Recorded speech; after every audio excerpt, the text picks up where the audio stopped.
લોકમત ન્યૂઝમાં આપનું સ્વાગત છે। ખેતરમાં વાવેતર કરેલ ગાંજાના છોડ નંગ 22 કિંમત ₹9,90,000ના મુદ્દામાલ સાથે વડોદરા ગ્રામ્ય એસઓજીએ 2 ઇસમોને ઝડપી પાડી કાયદેસરની કાર્યવાહી હાથ ધરી હતી।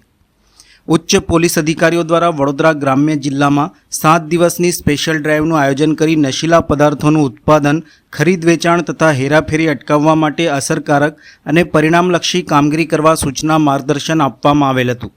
ઓપરેશન પરાક્રમ અંતર્ગત પોલીસ ઇન્સ્પેક્ટર એસઓજી નાઓએ અલગ અલગ ટીમો બનાવી વડોદરા ગ્રામ્ય જિલ્લામાં પેટ્રોલિંગની કામગીરી હાથ ધરેલ, જે અંતર્ગત ડેસર પોસ્ટ વિસ્તારમાં પેટ્રોલિંગ દરમિયાન મળેલ બાતમી આધારે એસઓજીની ટીમે ગુતરડી ગામ તાલુકો સાવલી ખાતે રેડ કરી નરવતભાઈ ભુલાભાઈ પરમાર તથા લક્ષ્મણભાઈ ભુલાભાઈ પરમાર નાઓને તેઓની માલિકીના ખેતરમાં વાવેતર કરેલ લીલા ગાંજાના છોડ નંગ 22 સાથે પકડી પાડી બંને આરોપીઓ વિરુદ્ધમાં ડેસર પોલીસ સ્ટેશનમાં એનડીપીએસ એક્ટ 8C20B 2B29 હેઠળનો ગુનો નોંધાવી કાયદેસરની કાર્યવાહી કરવામાં આવેલ છે।